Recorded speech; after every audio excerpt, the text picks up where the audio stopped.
Welcome to This Explainer. Today, we're exploring blurred lines, the psychology of character embodiment. We're going to take a deep dive into the intense psychological phenomenon of how actors literally blur the lines between their native realities and their fictional roles. Let's look at what actually happens to the human brain when you force it to become somebody else. Okay, let's dive into this by looking at one of the most famous and, frankly, tragic examples of character embodiment in modern cinema. Describing his experience playing the psychopathic Joker in The Dark Knight, Heath Ledger told a New York Times journalist that he was sleeping an average of 2 hours a night. 2 hours! I mean, think about that. He took sleeping pills, but they had absolutely no effect because his mind was just entirely hijacked by the character. He stated, "I couldn't stop thinking about the character. My body was exhausted, and my mind was still going." This perfectly illustrates the severe physical and mental toll of true role embodiment. Because when an actor completely surrenders to a dark psychology, well, it doesn't just switch off when the cameras stop rolling. Let's move to and see how this builds when we look at the legendary Daniel Day-Lewis. He refers to his extreme preparation simply as the work, and to prepare for his roles, he goes to breathtaking physical lengths. For The Last of the Mohicans, he literally learned to build a canoe, shoot a flintlock, and skin animals. For My Left Foot, playing an artist with cerebral palsy, he insisted on remaining in his wheelchair between takes, being fed by the crew, and he even taught himself to put a record on a turntable using only his toes. He broke his nose and injured his back learning to box for The Boxer, took professional butchering lessons for Gangs of New York, and spent a full year completely embodying Abraham Lincoln's identity. And remember, he's British and naturally looks nothing like Lincoln. This just goes to show that high-level acting is far, far more than just pretending. It's a total reconstruction of reality. Now, to really understand how deeply this psychological shift can go, consider this wild anecdote about the famous ventriloquist Edgar Bergen. A visitor once walked into Bergen's room and found him having a genuine philosophical conversation with his wooden dummy, Charlie McCarthy. When caught, Bergen turned red, but admitted that he considered Charlie the wisest person he knew. The visitor pointed out, logically of course, that it was Bergen's own mind and voice doing all the work, but Bergen responded, "I ask Charlie these questions and he answers, and I'm astounded by his brilliance." This introduces a profound psychological concept, the illusion of independent agency. It's that crazy moment a created character begins to exhibit its own autonomy over the performer who created it. So to ground this explainer in solid academic authority, we can look at the clinical research of Gregory Hippolyte Brown. In his Antioch University dissertation, Blurred Lines Between Role and Reality, a phenomenological study of acting, he establishes that this isn't just Hollywood myth-making, it's documented clinical psychology. Brown conducted interviews with Working Screen Actors Guild members to study the psychological impact of embodying a role.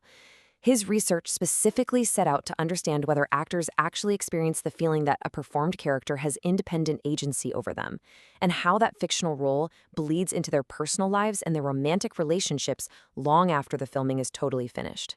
Let's look at the academic theory behind how this actually works. Researchers Marcus and Nereus define possible selves as ideal selves a person would like to become or avoid becoming. Basically, manifestations of our goals, fears, and fantasies. In acting, this concept is absolutely crucial. An actor fuses their native identity with a fantasy formulation to create the character. They engage in what theorist Richard Schechner calls restored behavior, a reconstruction of past lived behaviors or past emotional stimuli. To make a character believable, the actor essentially substitutes their own self for an as-if self, utilizing their own memories, traumas, and fantasies to navigate the fictional world. And this brilliantly illustrates the real-world application of that theory. Regarding her Academy Award-winning performance in the film Room, Brie Larson prepared for 8 months to play a young woman held captive for 7 years in a tiny shed. She said her brain wanted to help her so much that it just latched onto things. She needed to act like she had a sore wrist, so she actually started wiring her brain to believe it. By the time shooting started, she didn't even have to pretend. She explained, "I started wiring my brain to think that my wrist was sore. I just felt it, like a phantom pain." She allowed the character's physical reality to become her own autonomous physical reality, completely removing the need to act and allowing her to just fully inhabit the role. So the crucial point here is that there are actually 2 very different kind of warring philosophies on how to achieve this reality. First, we have Stanislavski's method, which is an inside-out approach. This is the heart-driven method. It demands an emotional merging with a character, often relying on the actor recalling and reliving their own personal traumas to evoke authentic emotion. In this system, the actor literally becomes the character. Alternatively, we have the older philosophy from 18th century French philosopher Denis Diderot, known as Diderot's paradox. This is an outside-in approach. It's totally mind-driven, relying on cognitive separation, intense observation, and physical mimicry. Here, the actor's emotion and cognition remain entirely separate. Let's break down Diderot's process a little further, because it's a fascinating counter to the intense emotional drain of method acting.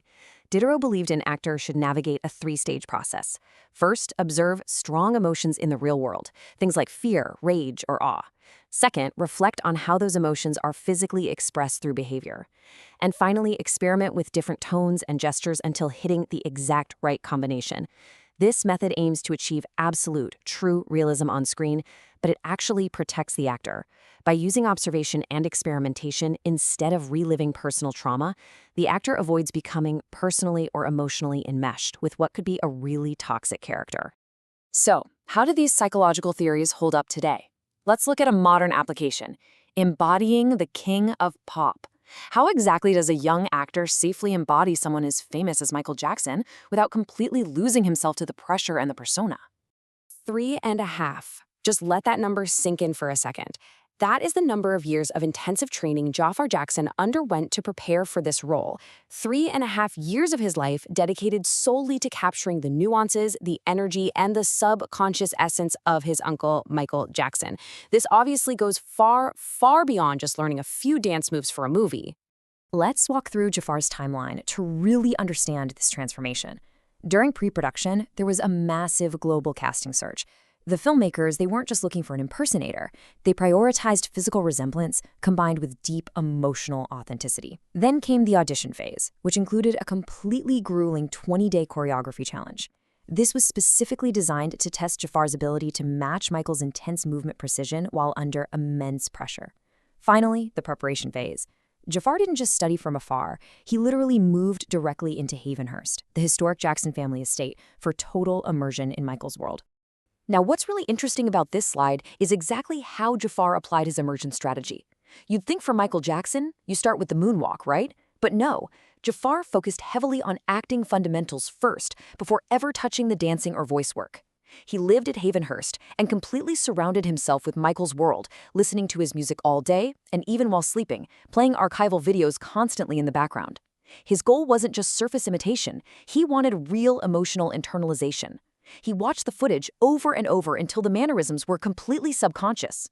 He brilliantly blended both schools of acting, the careful outside-in observation of Diderot's paradox combined with the total inside-out lifestyle immersion of Stanislavski, all so the role became deeply innate. Which brings us to the final, really profound question of our explainer today. Really think about this for a second. When the director yells cut, who is actually left behind? We've seen how actors rewire their brains, endure phantom pains, adopt new identities for years at a time, and sometimes even hear their characters speaking back to them. What happens to the native self when it has been pushed aside for a fantasy? It asks us to reflect on our own adapted personalities, and more importantly, it makes us deeply appreciate the heavy, sometimes staggering psychological cost that great actors gladly pay just to entertain us. Thank you so much for joining me for this explainer, and I'll catch you next time.